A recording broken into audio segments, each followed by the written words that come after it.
This is a Fox News special report. Special coverage of Robert Mueller, the special counsel, his findings being released by the Attorney General William Barr to Congress. We're expecting at least a few pages of those top-line findings. I'm Ed Henry in New York with Dana Perino. And I'm going to pause you there because Jake Gibson, who's our producer at the Justice Department, I believe we have him on the phone. And Jake, are you there? I am here. So the report, the letter just came out, the Barr letter to Congress. It is 4 pages. I'm going to read it to you if that's okay.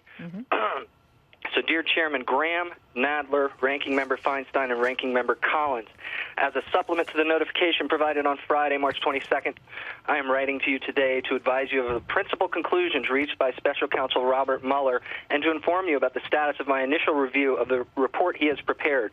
The next section is titled The Special Counsel's Report. On Friday, the Special Counsel submitted to me a, quote, confidential report explaining the prosecution or declination decisions he has reached. This report is entitled Report on the Investigation into Russian Interference in the 2016 Presidential Election, unquote. Although my review is ongoing, I believe that it is in the public interest to describe the report and to summarize the principal conclusions reached by Special Counsel and the results of his investigation. The report explains that the Special Counsel and his staff thoroughly investigated allegations that members of the presidential campaign of Donald J. Trump and others associated with it conspired with the Russian government in its efforts to interfere in the 2016 U.S. presidential election, or sought to obstruct the federal investigations.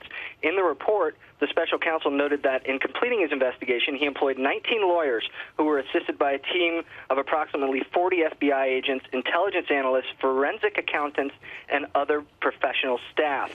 The special counsel issued more than 2,800 subpoenas, executed nearly 500 search warrants, obtained more than 230 orders for communication records, issued almost 50 orders authorizing use of pen registers, which is tapping someone's phone, getting their phone numbers, made 13 requests to foreign governments for evidence, and interviewed approximately 500 witnesses.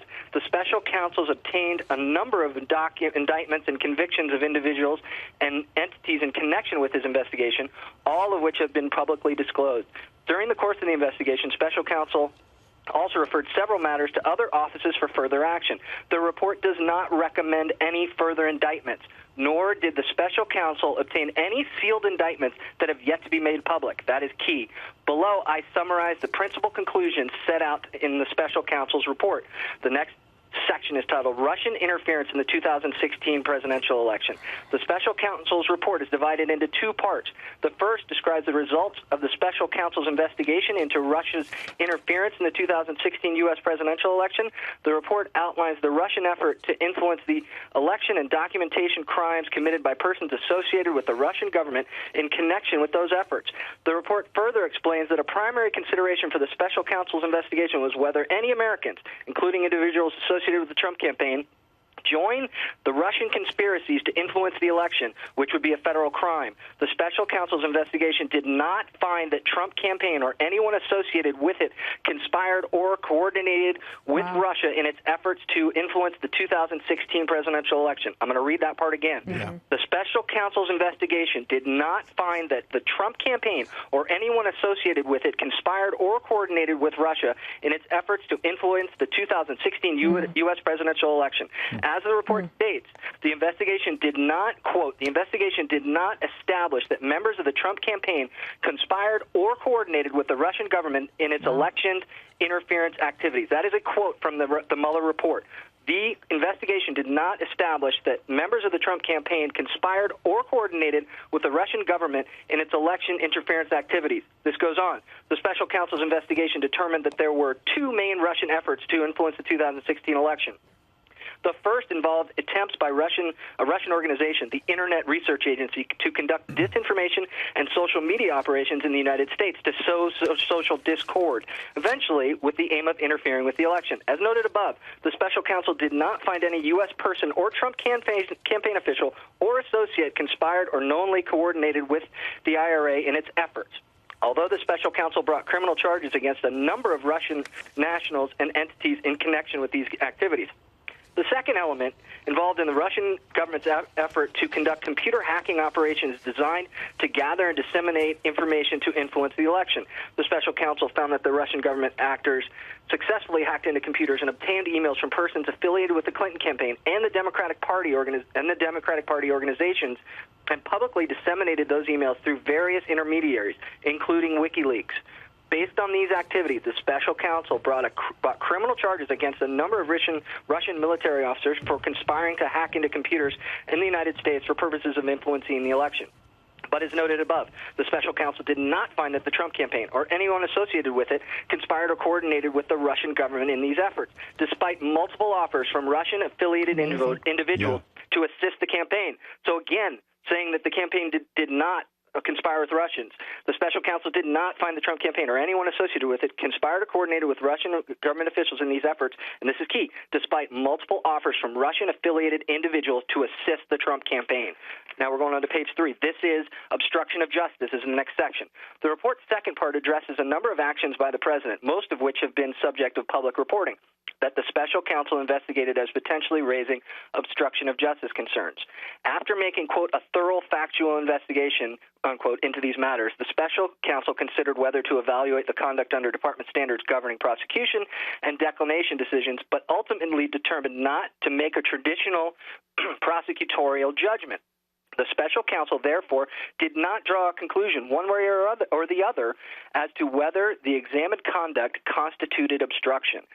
So let me repeat that. The special counsel, therefore, did not draw a conclusion one way or the other as to whether the examined conduct constituted obstruction. Instead, for each of the relevant actions investigated, the report sets out evidence on both sides of the question and leaves unresolved what the special counsel views as, quote, difficult issues, unquote, of law and fact concerning whether the president's actions and intent could be viewed as obstruction.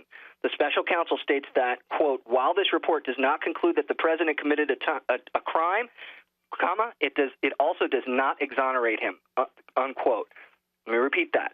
The special counsel states that, quote, while this report does not conclude that the president committed a crime, it does not exonerate him.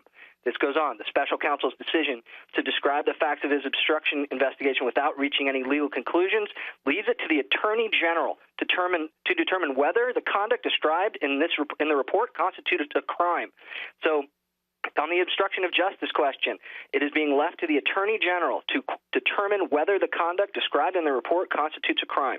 Over the course of the investigation, the special counsel's office engaged in discussions with certain department officials regarding many of the legal and factual matters at issue in the special counsel's obstruction investigation.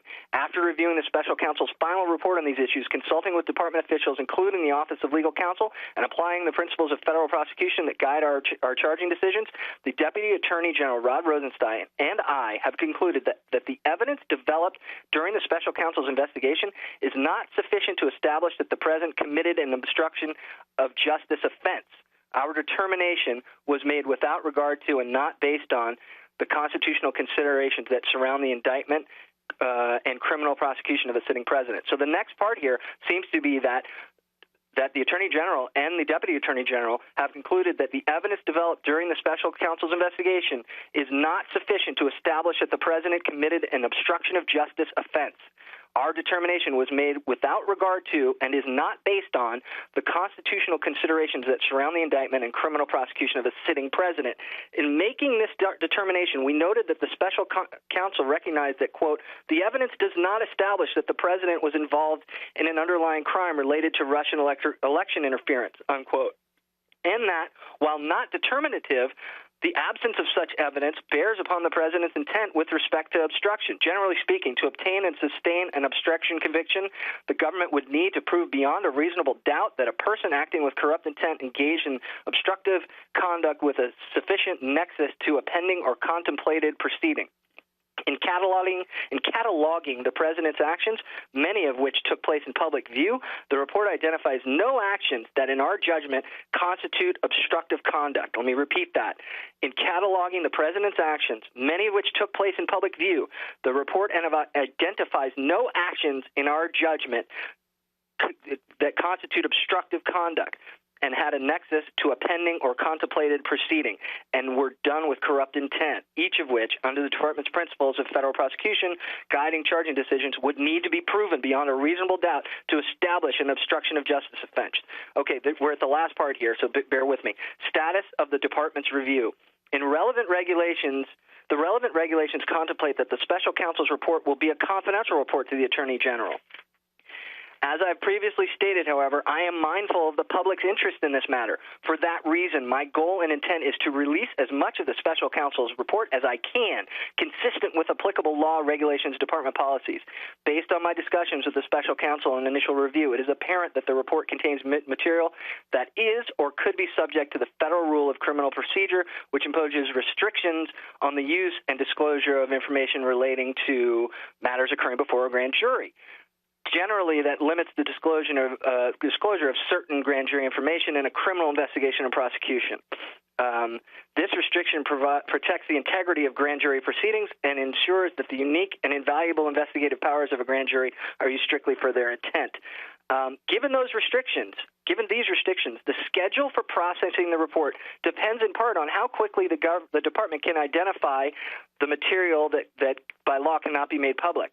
I have requested the assistance of the special counsel in identifying all the information contained in the report as quickly as possible. Separately, I must also identify any information that could impact other ongoing matters, including those that the special counsel has referred to other offices. As soon as that process is complete, I will be in a position to move forward expeditiously in determining what can be released in light of applicable law, regulations, etc. The very end here is, he says, as I observed in my initial notification, the special counsel regulations provide that, quote, the Attorney General may determine that the public release of, unquote, notifications to your respective committees, quote, would be in the public interest. I have so determined, and I will disclose this letter to the public after delivering it to you. That is the letter in its entirety. If you have some quick questions, I'm happy to answer. Otherwise, I'm going to run out and give this to Molly Henneberg, and we can get more on the air. Okay, Jake Gibson, we want to commend you. An outstanding job getting us the news so quickly.